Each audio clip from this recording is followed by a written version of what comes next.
Foi à Universidade de Cambridge e realizou sessões sob os auspícios da Sociedade de Psicologia.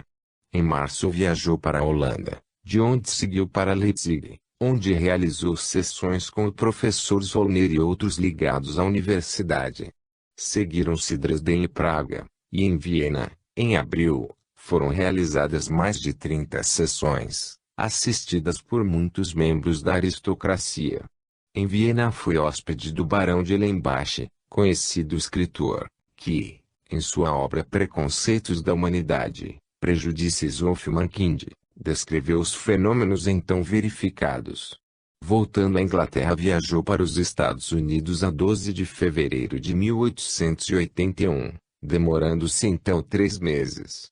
Em novembro do mesmo ano foi à Índia e, depois de realizar numerosas sessões em Calcutá, regressou em abril de 1882. Em 1883 visitou novamente Paris, e em 1885 esteve ainda em Viena e em Paris. A seguir foi a Veneza, que descreve como um verdadeiro viveiro do espiritualismo. Em 1885, Eglinton encontrou em Paris o Sr. Tissot, o famoso artista que assistiu às suas sessões e a seguir o visitou na Inglaterra.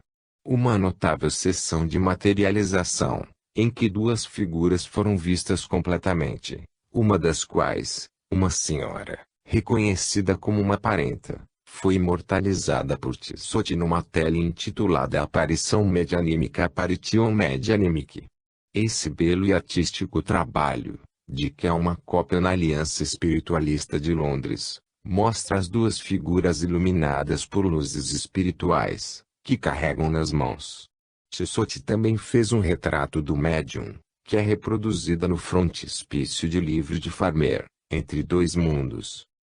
Um exemplo típico de sua iniciação mediúnica é dado pela Sra. Kingsbury e pelo Dr. Carter Black, docente de anatomia no Westminster Hospital, nestes termos.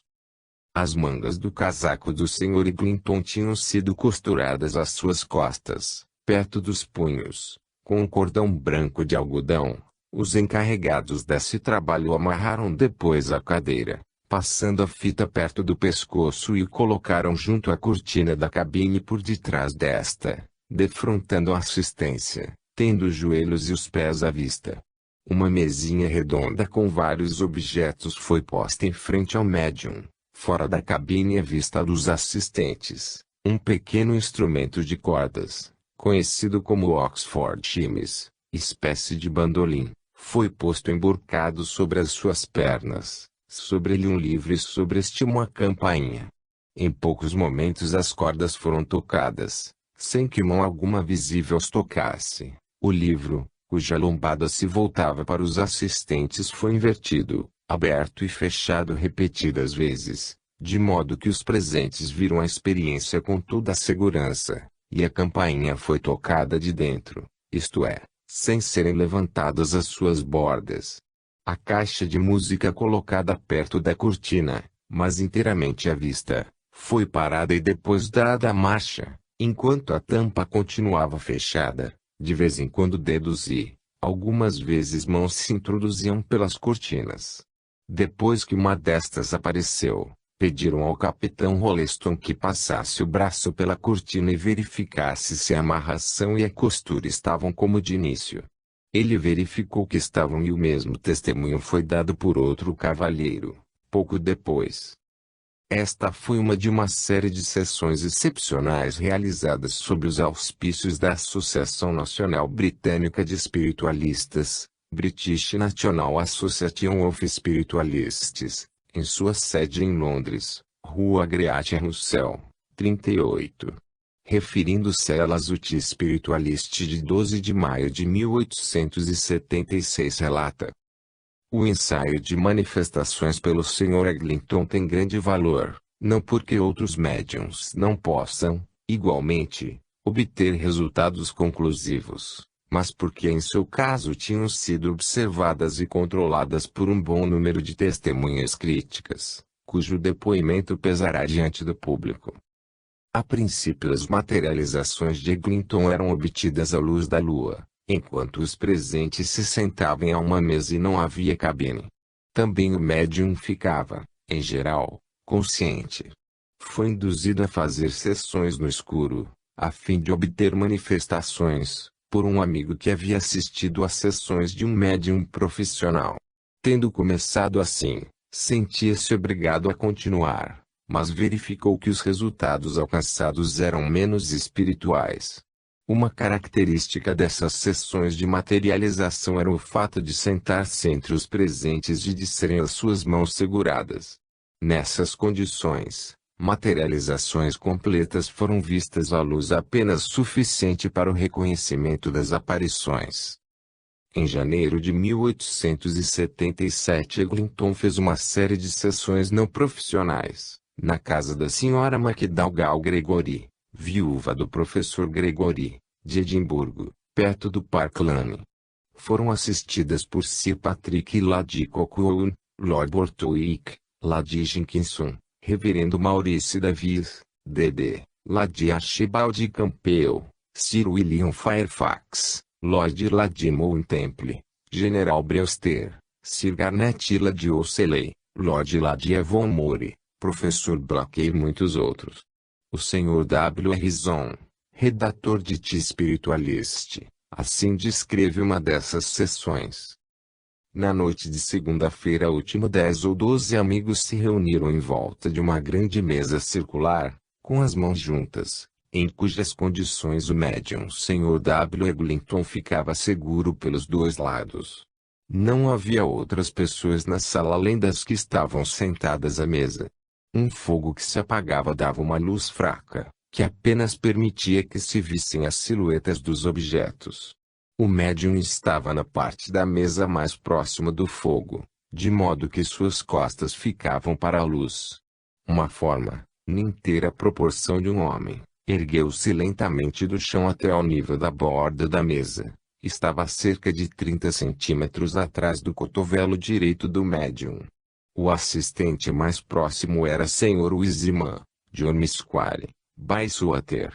A forma estava coberta com um pano branco, e as feições não eram visíveis. Como se achava próximo ao jogo, podia ser vista distintamente pelos que se achavam mais próximos. Foi observado por todos que assim estavam que o canto da mesa ou os assistentes não tapavam a vista da forma. Assim, foi observada por 4 ou 5 pessoas e isto não foi resultado de impressões subjetivas. Depois de erguer-se até o nível da mesa, mergulhou e não mais foi vista, ao que parece tendo esgotado as forças. Sr. Eglinton estava numa casa estranha e vestido a rigor. De um modo geral foi um teste de manifestação que não podia ser produzido por meios artificiais. Uma sessão descrita pelo Sr. Dawson Rogers apresentou características notáveis. Foi a 17 de fevereiro de 1885, em presença de 14 pessoas, em condições de prova. Conquanto um quarto interno tivesse sido usado como cabine, Sr. Eglinton aí não ficou, mas entre os assistentes, cujos assentos tinham sido dispostos em forma de ferradura. Uma forma se materializou e passeou pela sala, dando a mão a cada um dos presentes. Depois aproximou-se do Sr. Eglinton, que em parte estava sendo sustentado pelo Sr. Rogers, para que não caísse e, tomando o médium pelos ombros, levou-o para a cabine. Diz Rogers, a forma era de um homem algumas polegadas mais alto, e mais velho que o médium. Vestia uma túnica flutuante, era cheio de vida e de animação e uma vez ficou a 3 metros do médium. Há um particular interesse ligado a essa fase de sua vida no aspecto de mediunidade psicográfica, ou descrita em lousas. A esse respeito existe uma esmagadora massa de testemunhas. À vista dos maravilhosos resultados que obtinha, é digno de nota que fez sessões por mais de 3 anos sem obter a escrita de uma única letra. Foi a partir de 1884 que ele concentrou sua força nessa forma de manifestação, que era considerada a mais adequada aos principiantes, especialmente porque todas as sessões se realizavam às claras. Recusando-se a fazer sessões de materialização para um grupo de investigadores que não tinham, então, qualquer experiência, Eglinton assim justificou a sua atitude. Sustento que um médium é colocado numa posição de muita responsabilidade, e que tem o dever de satisfazer, tanto quanto lhe seja possível, aqueles que o procuram. Agora, a minha experiência, um tanto variada, leva-me à conclusão de que nenhum séptico, por mais bem-intencionado e honesto que o seja, pode ficar convencido nas condições prevalecentes nas sessões de materialização, e o resultado é um maior cepticismo de sua parte e a condenação do médium. As coisas são diferentes quando há um grupo para testemunhar tais fenômenos, e com os quais sempre terei prazer em fazer sessões. Mas um neófito deve ser preparado por outros métodos. Se o seu amigo se interessa em comparecer a uma sessão de escrita na ardósia, eu terei o prazer de arranjar uma hora. Do contrário, deverei declinar da sessão, pelas razões acima, e que se recomendam por si mesmas a você e a todos os pensadores espiritualistas. No caso de Eglinton, é preciso dizer que eram usadas lousas comuns de escola e que os assistentes tinham a liberdade de trazer as suas próprias lousas e que, depois de lavadas, um fragmento de lápis para a ardósia era colocado em cima desta e que esta era colocada debaixo do tampo da mesa, fazendo-se pressão contra o mesmo, que a ardósia era segurada pelo médium, mas do modo que o seu polegar fosse visível na parte superior do tampo. Então o som da escrita era ouvido e, a um sinal consistente de 3 batidas, a lousa era examinada, verificando-se que continha uma mensagem. Do mesmo modo, 2 lousas do mesmo tamanho eram usadas, superpostas e amarradas, como também se usavam as lousas caixas, às quais se ligavam cadeados com chave. Em muitas ocasiões foram obtidas escritas numa única lousa posta em cima da mesa, com um lápis em cima da mesa, mas debaixo da ardósia. Sr. Gladstone fez uma sessão com Eglinton a 29 de outubro de 1884, e mostrou-se muito interessado pelo que aconteceu. Quando Light publicou um relato dessa sessão, foi transcrito na maioria dos jornais de importância no país e o movimento ganhou consideravelmente com essa publicidade.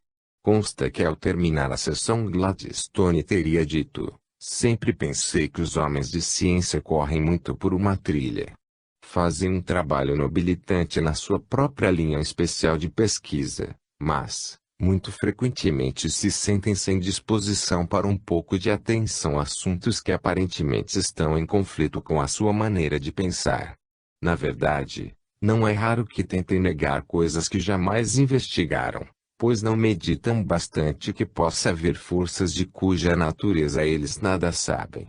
Pouco depois, Sr. Gladstone, posto que jamais se tivesse confessado espiritualistas, mostrou um firme interesse no assunto, ao se associar à Sociedade de Pesquisas Psíquicas. Eglinton não se subtraiu aos ataques costumeiros. Em junho de 1886, Sra. Sedgwick, esposa do professor Sedgwick, de Cambridge, sócia fundadora da Sociedade de Pesquisas Psíquicas, publicou um artigo no jornal dessa entidade, edição de junho de 1886, páginas 282 a 324, sob o título de Sr. Eglinton, no qual, depois de transcrever descrições feitas por outros, relativas a mais de 40 sessões para escrita na ardósia com esse médium, diz: "Para mim, agora não hesito em atribuir tais realizações a hábeis truques."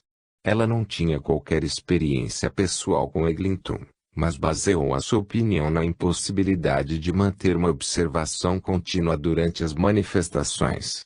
Pelas colunas de Light, Eglinton convidou testemunhas que estavam convictas da legitimidade de sua mediunidade e, posteriormente, num suplemento especial, o mesmo jornal deu a resposta de muitos, dos quais um bom número, composto de membros ou sócios da Sociedade de Pesquisas Psíquicas. O Dr. George Herschel, provecto Margo Amador, Com uma experiência de 14 anos, deu uma das mais convincentes respostas à Sra. Sedgwick. Também a Sociedade de Pesquisas Psíquicas publicou relatos minuciosos dos resultados obtidos pelo Sr. J. S. Davey, que declarava conseguir tais resultados pela fraude e resultados ainda mais maravilhosos do que os de Eglinton quanto à escrita na ardósia. Sr. C. C. Massey, advogado, observador muito competente e experimentado, sócio da SPR, subscreveu o ponto de vista de muita gente, quando escreveu Eglinton, com referência ao artigo da Sra. Sedgwick. Estou de acordo com você, quando diz que ela não aduz a menor prova em apoio a esse injurioso julgamento que opõe a um grande número de excelentes testemunhos. A este só se opõem presunções que, segundo me parece, são contrárias ao bom senso e a toda experiência. De um modo geral, o rude ataque da Sra. Sedgwick contra aquele médium teve um bom resultado, porque determinou o aparecimento de um volume de testemunhos mais ou menos valiosos em favor da autenticidade das manifestações que com ele ocorriam. Como muitos outros médiums de manifestações físicas, Eglinton teve os seus desmascaramentos. Um destes foi em Munique, onde tinha sido convidado a fazer uma série de 12 sessões. 10 delas tinham tido um grande sucesso, mas na 11ª foi descoberto um sapo mecânico na sala e, conquanto as mãos do médium estivessem presas, foi acusado de fraude porque o instrumento de música tinha sido escurecido secretamente e pó preto foi encontrado nele. 3 meses depois um assistente confessou que tinha trazido o brinquedo mecânico para a sala. Nenhuma explicação para o pó preto foi dada, mas o fato de estarem seguras as mãos do médium constituíram refutação suficiente. Um conhecimento mais completo desde então tem mostrado que os fenômenos físicos dependem do ectoplasma e que esse ectoplasma é absorvido no corpo do médium, lavando e colorindo a matéria. Assim, no caso da Sra. Gallagher, depois de uma experiência com carmim, o Dr. Crawford encontrou manchas de carmim em várias partes de sua pele. Assim, tanto no caso do sapo mecânico, quanto no do pó preto, como tantas vezes acontece, os desmascaradores é que estavam errados, e não o infeliz médium. Uma acusação mais séria contra ele foi feita pelo arquidiácono Coley, que declarou que na casa do Sr. Owen Harris, onde Eglinton fazia uma sessão, havia descoberto no sobretudo do médium pedaços de musselina e uma barba, que correspondiam a pedaços e cabelos cortados de supostas formas materializadas.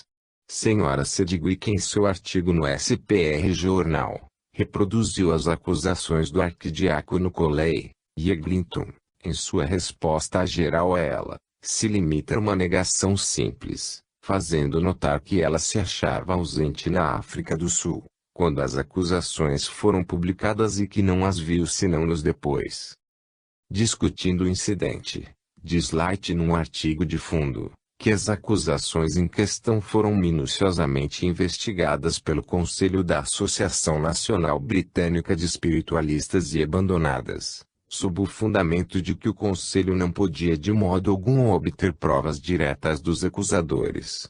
E assim continua. Sra. Sedgwick suprimiu muitos fatos em sua citação publicada no jornal. Em primeiro lugar, as alegadas circunstâncias ocorreram 2 anos antes da carta em que fez a acusação.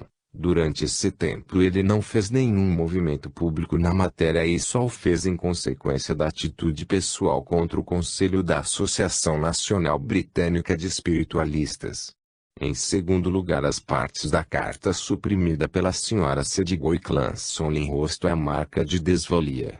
Afirmamos que ninguém acostumado a examinar e avaliar as provas de maneira científica teria concedido a correspondência a mais ligeira atenção sem um mais claro testemunho corroborante. Não obstante admitir-se que um espiritualista de coração como o arquidiácono Coley fizesse uma acusação tão concreta, temos uma questão muito grave que não pode ser levianamente posta de lado. Há sempre a possibilidade de um grande médium, Ao verificar que perde os seus dons, como por vezes acontece, recorrer à fraude para dissimular a deficiência, até que os dons retornem. Homem descreveu como de súbito perdia as forças durante um ano, para depois voltarem em toda a plenitude. Se o médium viver da sua mediunidade, tal ato pode ser uma coisa séria e uma tentação à fraude. Como quer que tenha sido nesse caso especial, o que é certo é que, como foi mostrado nestas páginas, há uma massa de provas em favor da realidade dos dons de Eglinton, que não podem ser abaladas. Entre outras testemunhas de sua força está Kelar, o famoso ilusionista, que admitia, bem como muitos outros ilusionistas, que os fenômenos físicos ultrapassam as possibilidades dos prestidigitadores. Não há escritor que tivesse deixado tão fortemente a sua marca sobre o lado religioso do espiritualismo quanto o reverendo W. Stinton Moses. Seus escritos confirmam o que já era aceito e definem muito do que era nebuloso. Ele é geralmente considerado pelos espiritualistas como o mais alto expoente de seus pontos de vista. Entretanto, não julgam o último infalível, em comunicações póstumas, que tem forte indício de autenticidade. Ele declarou que sua experiência se ampliara, modificando seu ponto de vista sobre certos assuntos. Isto é o inevitável resultado da nova vida para cada um de nós. Esses pontos de vista religiosos serão abordados em capítulo à parte, que trata da religião dos espiritualistas. Além de ser um inspirado pregador religioso, Stinton Moses era um poderoso médium, de modo que foi um dos poucos homens que puderam seguir o preceito apostólico e o demonstrar por palavras e, também, pelo poder. Neste ligeiro relato é o aspecto físico que deve ser enfatizado. Stinton Moses nasceu em Lincoln City, a 5 de novembro de 1839, e foi educado em Bedford Grammar Hall e no Exeter College de Oxford. Voltou-se para o ministério religioso e, depois de alguns anos de trabalho como cura na ilha de Manhalures, tornou-se professor na University College Hall. É notável um fato que, no curso de suas andanças, tenha visitado o mosteiro do Monte Athos, e aí tenha passado 6 meses, rara experiência para um protestante inglês. Mais tarde teve a certeza de que isso fora o início de sua carreira psíquica. William Stinton Moses, enquanto cura, teve oportunidade de mostrar a sua coragem e o senso de dever. Uma grande epidemia de varíola espalhou-se na sua paróquia, que não dispunha de médico. Diz o seu biógrafo, dia e noite estava ele à cabeceira de doentes pobres. Por vezes, depois de haver assistido a um moribundo, se via obrigado a unir as tarefas de sacerdotes de coveiro, e ele próprio transportar os cadáveres. Não é de admirar que ao se retirar tenha recebido uma grande manifestação de reconhecimento dos habitantes, que pode ser resumida nestas palavras: quanto mais o conhecemos e quanto mais vimos o seu trabalho, tanto maior é a nossa consideração pelo Senhor. Foi em 1872 que sua atenção se voltou para o espiritualismo, por meio de sessões com Williams e Senhorita Lottie Fowler. Muito antes havia ele verificado que possuía o dom da mediunidade de maneira invulgar. Ao mesmo tempo se havia prontificado a fazer um estudo completo do assunto, pondo sua poderosa inteligência a esse serviço. Seus escritos, com o pseudônimo de Emil Chon, são clássicos no espiritualismo. Incluem os ensinos espiritualistas, aspectos elevados do espiritualismo, e outros trabalhos. Finalmente tornou-se redator de Light e durante muitos anos sustentou as suas altas tradições. Sua mediunidade progrediu rapidamente até que abarcou quase todos os fenômenos físicos conhecidos. Esses resultados não foram conseguidos antes que ele passasse por um período de preparação. Diz ele: por muito tempo falhou-me a prova desejada. E, se tivesse feito como a maioria dos investigadores, teria desesperado e abandonado a investigação. Meu estado mental era muito positivo e eu era obrigado a algum sofrimento pessoal antes de conseguir o que desejava. Pouco a pouco, um pedacinho aqui, Outro ali. Veio a prova, quando minha mente se abriu para receber. Cerca de 6 meses haviam sido aplicados em persistentes esforços para que me fosse dada a prova da eterna existência de espíritos humanos e de seu poder de comunicação. Em presença de Stinton erguiam-se no ar mesas pesadas, livros e cartas eram trazidos de uma sala para outra em plena luz. Há testemunhos independentes dessas manifestações, por pessoas fidedignas. Em seu livro Quem Sou Eu? What Am I? O finado Sergeante Cox registra o seguinte incidente, ocorrido com Stinton Moses. Terça-feira, 2 de junho de 1873, um amigo íntimo, cavaleiro de alta posição social, formado em Oxford, veio à minha residência em Russell Square, vestir-se para um jantar a que tínhamos sido convidados. Ele havia demonstrado antes notável força psíquica. Como tínhamos meia hora de espera, fomos à sala de jantar. Eram exatamente 6 horas e, aliás, estava claro. Eu abria cartas e ele lia titimes. Minha mesa de jantar é de mogno, muito pesada, antiga, e tem 1,80 m por 2,70 m. Está sobre um tapete turco, o que aumenta a dificuldade de movê-la. Uma tentativa mais tarde mostrou que os esforços combinados de 2 homens fortes apenas a moviam 1 polegada. Estava sem toalha e a luz caía em cheio sobre ela. Ninguém se achava na sala, exceto eu e meu amigo. Subitamente, enquanto estávamos sentados, ocorreram batidas altas e frequentes sobre a mesa. Meu amigo estava sentado e segurava o jornal com ambas as mãos, tendo um braço apoiado na mesa e o outro no espaldar da cadeira. Sentava-se de lado, de modo que as pernas e os pés não se achavam debaixo da mesa, mas de lado. Então a mesa estremeceu, como se estivesse com sezões, depois oscilou para um lado e para o outro tão violentamente, quase deslocando as pesadas colunas, em número de 8, que lhe serviam de pernas. Em seguida, moveu-se para a frente cerca de 3 polegadas. Olhei para baixo dela, para me assegurar de que não era tocada, mas ainda se moveu e continuaram as batidas no seu tempo. Esse súbito acesso de tal força, aquela hora e naquele lugar, sem ninguém mais, além de mim e de meu amigo, e sem qualquer ideia de invocá-la, causou-nos a maior admiração. Meu amigo disse que jamais lhe acontecerá algo no gênero. Então sugeri que talvez fosse uma rara oportunidade, com tamanha força em ação, para fazer uma tentativa de movimentos sem contato, quando a presença de apenas 2 pessoas, a luz do dia, o lugar, o tamanho e o peso da mesa tornavam a experiência de suma importância. Em consequência ficamos de pé, ele de um lado da mesa, eu, do outro. Estávamos afastados dela cerca de 60 centímetros e mantínhamos as mãos cerca de 20 centímetros acima dela. Em 1 minuto ela se abalou violentamente, depois se moveu sobre o tapete a uma distância de uns 18 centímetros.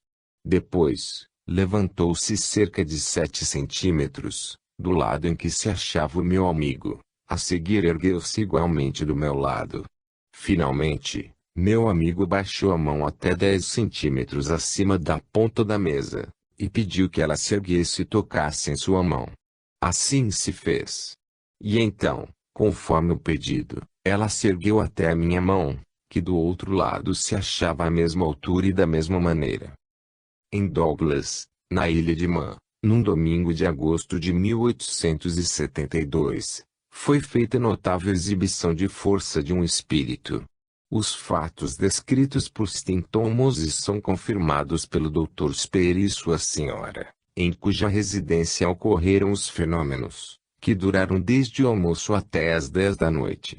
Batidas acompanhavam o médium para onde quer que ele fosse, até mesmo na igreja, e o Dr. Speer e a senhora as ouviam quando sentados em seus lugares. Ao regressar da igreja, Stinton Moses verificou em seu quarto que os objetos tinham sido tirados da penteadeira para a cama, onde tinham sido dispostos em forma de cruz. Foi avisar Speer, para que testemunhasse o que tinha acontecido, e ao voltar ao quarto verificou que seu colarinho, que tinha tirado poucos instantes antes, havia sido colocado, na sua ausência, em redor do topo da cruz. Ele e Speyer trancaram a porta do quarto e desceram para o lanche, mas durante a refeição batidas fortes se produziram e a pesada mesa de jantar foi movida 3 ou 4 vezes. Num exame posterior no quarto acharam que 2 outros objetos tirados das gavetas tinham sido adicionados à cruz. O quarto foi trancado novamente em 3 visitas subsequentes. Novos objetos tinham ampliado a cruz. Disseram-nos que, na primeira ocasião, em casa não estava ninguém que fosse capaz de fazer tais brincadeiras e que depois precauções adequadas haviam sido tomadas para evitar essas coisas. A Sra. Speyer descreveu a série de acontecimentos seguintes. Enquanto estávamos na igreja foram ouvidas pancadas por todos os membros do grupo, em diversas partes do banco onde estávamos sentados. No seu retorno, o Sr. S.M. encontrou em sua cama 3 coisas tiradas de sua penteadeira e colocadas sobre a sua cama em forma de cruz. Chamou o Dr. S. ao seu quarto, para que visse o que havia acontecido em sua ausência. O Dr. S. ouviu batidas fortes no pé da cama. Então trancou a porta, meteu a chave no bolso e deixou o quarto vazio por algum tempo. Fomos jantar e, durante a refeição, a grande mesa de jantar, cheia de cristais, porcelanas, etc., moveu-se várias vezes, trepidou e deu batidas. Parecia cheia de vida e movimento. Batidas acompanharam o hino que nossa filhinha estava cantando, e batidas inteligentes acompanhavam a nossa conversa. Várias visitas foram feitas ao quarto fechado e de cada vez verificávamos que algo tinha sido adicionado à cruz. O Dr. S. tomou a chave, abriu a porta e saiu por último. Finalmente tudo cessou. A cruz foi colocada abaixo do centro da cama. Todos os objetos de uso tinham sido tirados da valise do nosso amigo. Cada vez que íamos ao quarto ouviam-se as batidas. Em nossa última visita foi lembrado deixar uma folha de papel e um lápis na cama e, quando voltamos novamente, encontramos as iniciais de 3 amigos do Sr. S.M., todos mortos, e desconhecidos de quem quer que fosse na casa, exceto ele próprio. A cruz era perfeitamente simétrica e tinha sido feita num quarto fechado, onde ninguém poderia ter entrado e era, realmente, uma notável manifestação da força do espírito. Um desenho mostrando os vários objetos de Toucador e sua disposição é dado à página 72 do livro de Arthur Lillie Modern Mystics and Modern Magic. Outros exemplos são citados no nosso apêndice. Em suas sessões com o Dr. Speyer e Sra., muitas comunicações foram recebidas, dando provas de identidade de espíritos, sob a forma de nomes, datas e lugares, desconhecidos dos presentes e verificados posteriormente. Disse que um grupo de espíritos estava ligado à sua mediunidade. Por seu intermédio um corpo de doutrina foi comunicado por meio da escrita automática, começando a 30 de março de 1873 e continuando até o ano de 1880. Uma seleção destes escritos constitui os ensinamentos dos espíritos, Spirit Teachings. Na sua introdução, disse Tinton Moses: o tema central foi sempre de caráter puro e elevado, em grande parte de aplicação pessoal, visando minha própria direção e orientação. Posso dizer que através de todas essas comunicações escritas, que vão, ininterruptamente até 1880, não há leviandades, nem brincadeiras, não há vulgaridades nem incongruências, não há falsidades nem enganos, tanto quanto eu saiba ou tenha podido descobrir. Nada é incompatível com o objetivo visado, sempre e sempre repetido, de instrução, de esclarecimento e de orientação por espíritos escolhidos para essa tarefa. Julgados como eu mesmo desejo ser julgado, eles foram o que desejavam ser. Suas palavras eram de sinceridade e de objetivos sóbrios e sérios. Um relato minucioso das pessoas que se comunicaram, muitas das quais tinham nomes importantes, acha-se no livro do Sr. A. W. Tretewitt Controls of Stinton Moses, 1923.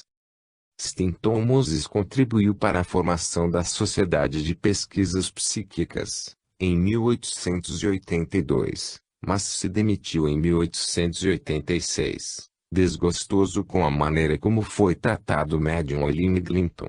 Foi o primeiro presidente da Aliança Espiritualistas de Londres, London Spiritualist Alliance, formada em 1884. Posição que ocupou até a morte. Além das obras Spirit Identity, 1879. Interaspects of Spiritualism, 1880. Psicography, segunda edição, 1882. Spirit Teachings, 1883, contribuiu frequentemente para a imprensa espiritualista, bem como para o Saturday Review, para o Punch e vários outros jornais de valor. Um magistral resumo de sua mediunidade foi escrito pelo Sr. F. W. H. Mears e publicado pelo jornal da SPR. Na notícia de sua morte disse Frederick Mears: "Eu pessoalmente considero a sua vida como uma das mais notáveis de nossa geração e de poucos homens ouvi, em primeira mão, fatos mais notáveis do que os que dele ouvi." Os vários médiuns referidos neste capítulo, pode dizer-se, cobrem diversos tipos de mediunidade, predominantes durante esse período. Mas houve muitos que foram quase tão conhecidos quanto os aqui citados. Assim, Sra. Marçal trouxe ensinamentos a muitos, Sra. Guppy mostrou poderes que, em certas direções, jamais haviam sido atingidos. Sra. Everett, uma amadora, continuou por toda a sua vida, que foi longa, a ser um centro de energia psíquica, e Sra. Melon, tanto na Inglaterra quanto na Austrália, foi extraordinária em materializações e em fenômenos físicos. 17. A Sociedade de Pesquisas Psíquicas. Qualquer descrição minuciosa das atividades da Sociedade de Pesquisas Psíquicas, Society for Psychical Research, SPR, com seu registro estranhamente misturado de utilidades e de obstruções, estaria fora de lugar neste volume. Há alguns pontos, entretanto, que devem ser focalizados e alguns casos que deveriam ser discutidos.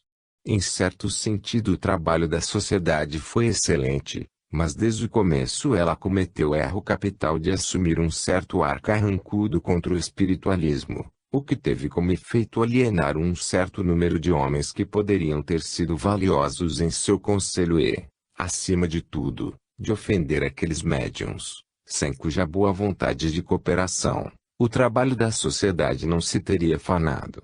Atualmente a sociedade possui uma excelente sala de sessões, mas a dificuldade está em persuadir qualquer médium a entrar ali.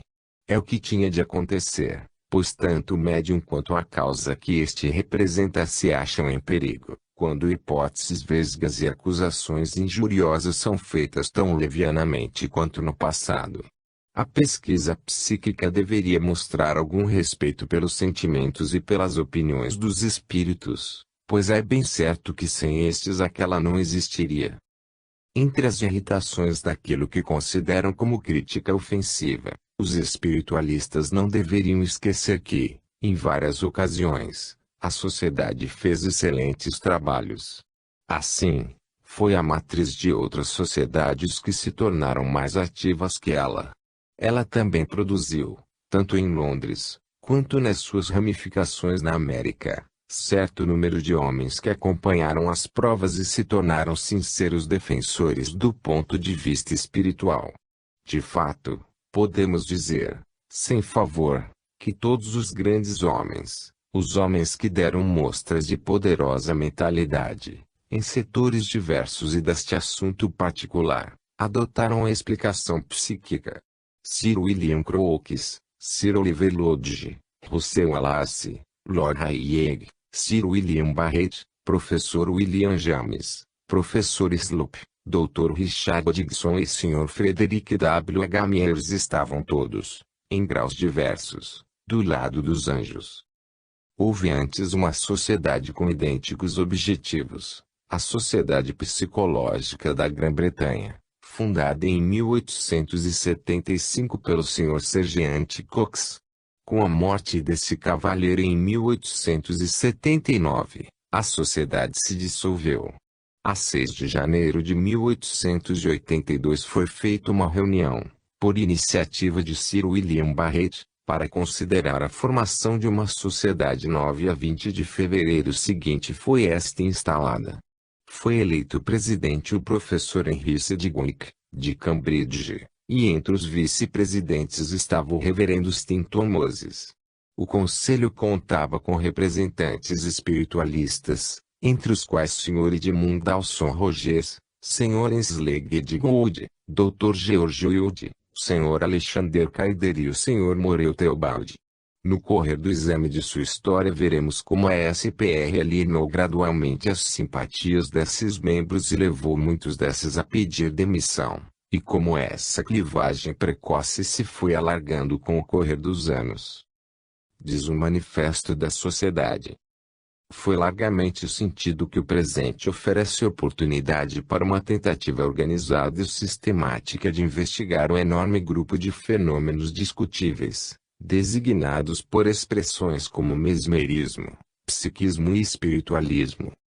Em seu primeiro relatório presidencial, em 17 de julho de 1882, falando da necessidade de pesquisa psíquica, diz o professor Sidgwick: somos todos concordes em que o presente estado de coisas é um escândalo para o período esclarecido em que vivemos, que a discussão sobre a realidade desses maravilhosos fenômenos, cuja importância científica não será nunca exagerada, se apenas a 10ª parte do que dizem testemunhas geralmente crédulas pudesse ser demonstrada como verdadeira, como ia dizendo, é um escândalo que a discussão sobre a realidade desses fenômenos ainda perdure, que tantas testemunhas competentes tenham declarado a sua crença neles, que tantos outros estejam profundamente interessados em esclarecer a questão, e, ainda, que o mundo culto se ache, apenas, numa atitude de incredulidade.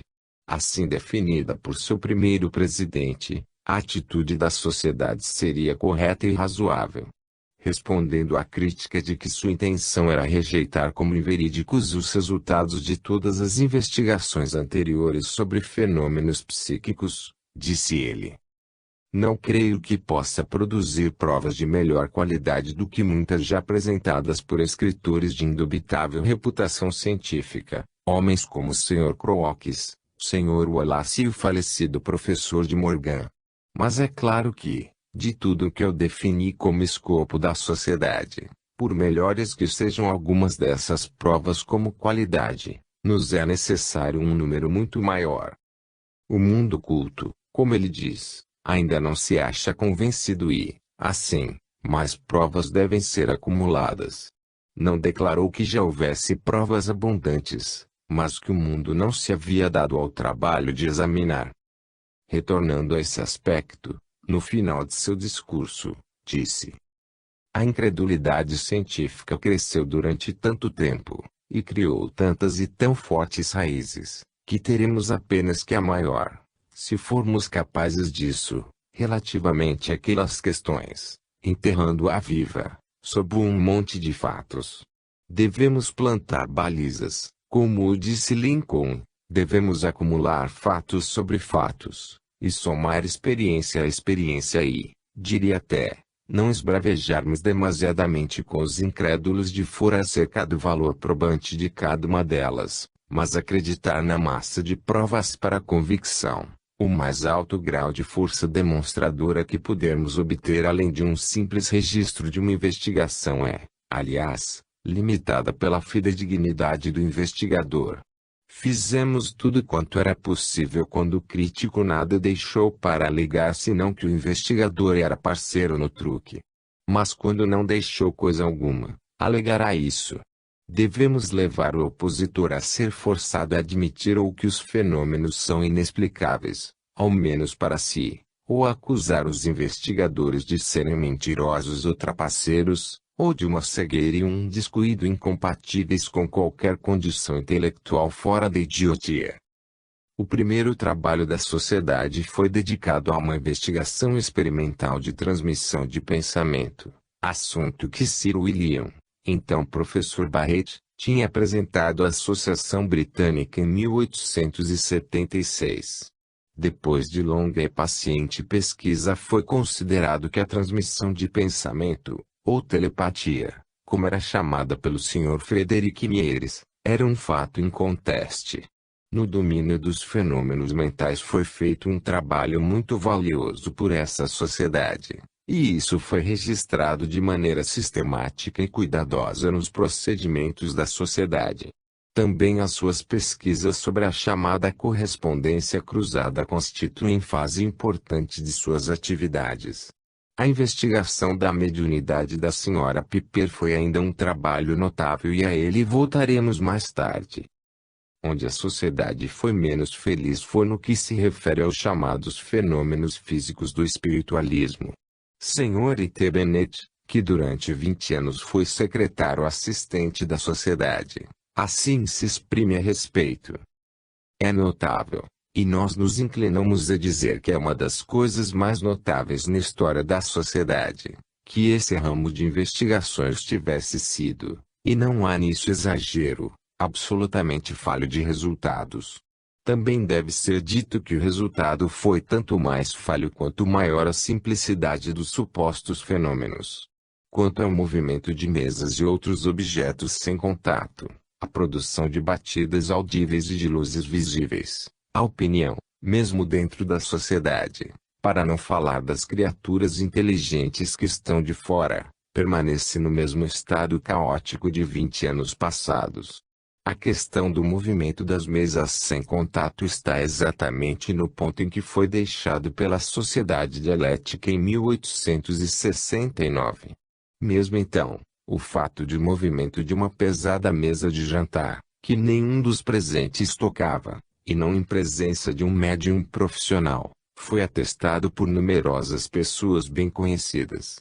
Se era um escândalo que a discussão sobre a realidade desses fenômenos ainda perdurasse, quando o professor Sedgwick leu o seu primeiro relatório presidencial, quanto maior será o escândalo agora, depois de um lapso de quase um quarto de século, que o mundo culto, como um todo, ainda se acha apenas numa atitude de incredulidade. Em toda a série de volumes publicados pela sociedade, nenhuma luz foi derramada sobre os simples supostos fenômenos de ver e ouvir. Em relação a fenômenos físicos mais elevados, que implicam inteligência para sua produção, tais como a escrita direta ou fotografias de espíritos, algumas investigações foram feitas, mas em grande parte com resultados quase que inteiramente negativos. Essas vassouradas na sociedade são feitas por uma crítica amiga. Vejamos como os espiritualistas contemporâneos viam as suas atividades. Para começar, logo no início, já em 1883, encontramos, justamente um ano depois de fundada, um correspondente a escrever a Light, perguntando: qual a diferença entre a Sociedade de Pesquisas Psíquicas e a Associação Central dos Espiritualistas? E querendo saber se existe algum antagonismo entre as duas organizações. A resposta foi dada num artigo de fundo, do qual fazemos este extrato. Com o nosso retrospecto de 40 anos, ele de interesse histórico. Os espiritualistas não podem duvidar qual será o objetivo, não podem duvidar de que, com o tempo, a Sociedade de Pesquisas Psíquicas dará provas tão claras e insofismáveis de clarividência, de escrita mediúnica, de aparições de espíritos e de várias formas de fenômenos físicos do mesmo modo que vitoriosamente as deu de transmissão de pensamento. Há, porém, uma clara linha de separação entre a Sociedade de Pesquisas Psíquicas e a Associação Central dos Espiritualistas. Os espiritualistas têm uma fé estabelecida, ainda mais, um certo conhecimento, em relação aos fatos, a respeito dos quais a Sociedade de Pesquisas Psíquicas ainda não pode confessar possuir qualquer conhecimento. A Sociedade de Pesquisas Psíquicas está preocupada apenas com os fenômenos, buscando provas de sua realidade. Para eles, a ideia da comunicação dos espíritos, de uma suave conversa com os mortos queridos, tão preciosas para os espiritualistas, não apresenta interesse atual. Falamos deles, como uma sociedade, e não como membros individuais. Como uma sociedade, eles estão estudando ossos e músculos, ainda não chegaram ao coração e à alma. Continuando, o articulista dá um mergulho no futuro, embora não pudesse ver quando a prova iria ser feita. Como sociedade, ainda não se podem dizer espiritualistas. Como sociedade, e à medida que as provas se acumularem, provavelmente eles se dirão, primeiro, espiritualistas sem espíritos. Ponto e vírgula por fim, exatamente como os outros espíritos, com o acréscimo de satisfação de, ao chegar a essa posição, terem feito bem cada etapa de seu caminho, à medida em que avançavam e, por sua conduta cautelosa, terem induzido muitas criaturas nobres e lúcidas a palmilhar o mesmo caminho. Em conclusão, o correspondente é informado de que não há antagonismo entre as duas sociedades e de que os espiritualistas confiam que a Sociedade de Pesquisas Psíquicas esteja fazendo um trabalho muito útil. O extrato é instrutivo, pois mostra os delicados sentimentos do principal órgão dos espiritualistas para com a nova sociedade. A profecia que o acompanha, entretanto, está longe de se realizar. Numa exagerada aspiração pelo que era considerado uma atitude científica imparcial, um pequeno grupo dentro da sociedade continuou, durante há muitos anos, a manter uma posição, se não de hostilidade, ao menos de negação da realidade das manifestações físicas observadas com médiuns particulares. Ela não sopesou a importância do testemunho que viria de homens fidedignos, cujos títulos e cuja experiência os tornou dignos de crédito. Assim que a Sociedade de Pesquisas Psíquicas passou a considerar esse testemunho ou, mais raramente, a conduzir ela própria as investigações, ou foram feitas abertamente acusações de fraude contra os médiuns, ou foi admitido que os resultados deveriam ter sido obtidos por outros meios que não os sobrenaturais sugeridos. Assim, temos Sra. Sedgwick, que é um dos piores ofensores a esse respeito, dizendo de uma sessão com a Sra. Jenkin, Cat Fox, realizada em plena luz, que foi julgada bastante para se ler em impressos, e na qual foi obtida a escrita direta numa folha de papel fornecida pelos assistentes e colocada debaixo da mesa. Escreveu: pensamos que Sra. Jenkin deve ter escrito com o pé. Jim Slade disse: a impressão que tenho, depois de 10 sessões com o Dr. Slade, é que os fenômenos são produzidos por truques. Da escrita na lousa, por William Eglinton, escreveu: por mim não hesito em atribuir as realizações a finas mágicas. Uma senhora médium, filha de conhecido professor, descreveu ao autor como era impossível e, na verdade, como era inconscientemente insultuosa, a atitude da Sra. Sedgwick em tais ocasiões. Muitas outras citações do mesmo tipo poderiam ser dadas em relação a outros médiuns famosos. Sr. Sedgwick contribuiu com um trabalho intitulado Sr. Eglinton, publicado no jornal, órgão da Sociedade, em 1886, e que provocou uma tempestade de críticas acerbas em um suplemento especial da revista Light, dedicado a cartas de protesto. Num comentário editorial, da pena de Sr. Stinton Moses, este jornal, que antes havia mostrado uma simpatia igual à Nova Sociedade, assim se expressa. A Sociedade de Pesquisas Psíquicas em mais de um aspecto colocou-se numa posição falsa e quando sua atenção era chamada para o fato permitiu-se considerá-lo fraudulento. Na verdade, a história secreta da pesquisa psíquica na Inglaterra, se for escrita, provará uma descrição muito instrutiva e sugestiva. Além disso, pesa-nos dizê-lo e o fazemos com inteiro senso de gravidade de nossas palavras. Até onde toca a discussão livre e completa, sua política tem sido obstrucionista. Nestas circunstâncias, pois, cabe à Sociedade de Pesquisas Psíquicas decidir se o atrito atualmente existente será aumentado ou se o modus vivendi entre ela e a comunidade espiritualista poderá ser estabelecido. Nenhuma desaprovação oficial foi feita do ponto de vista da sociedade. Entretanto, este seria o primeiro passo. A situação aqui indicada no quarto ano de vida da sociedade continuou com pequenas alterações até agora. Podemos vê-la bem descrita por Sir Oliver Lodge, que diz da sociedade, embora não concordando com o que se diz, ela tem sido chamada de sociedade para a supressão dos fatos, para a imputação geral de impostura, para o desencorajamento dos sensitivos e para o repúdio de toda a revelação daquela espécie que desce das regiões da luz e do conhecimento sobre a humanidade.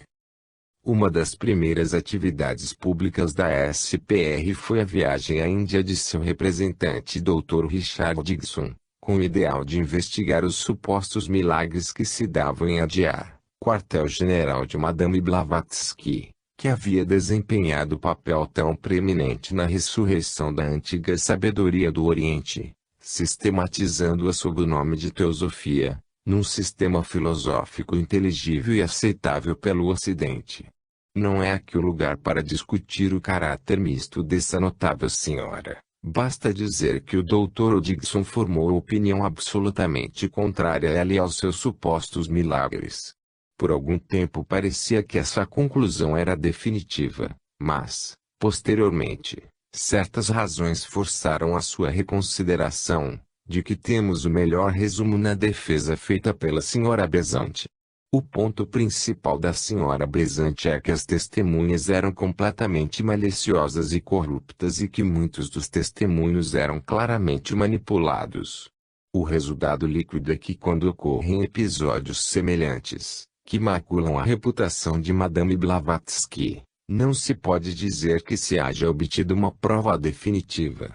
Neste, como noutros casos, o padrão dos argumentos da sociedade, a fim de provar que houve fraude, é muito mais elástico do que quando ela examina os supostos fenômenos psíquicos. É mais interessante voltarmos para um exame completo da mediunidade da Sra. Leonora Piper, a célebre sensitiva de Boston, porque ela se alinha entre os mais belos resultados obtidos pela Sociedade de Pesquisas Psíquicas. Ela se exerceu por um período de mais de 15 anos e os relatos são volumosos.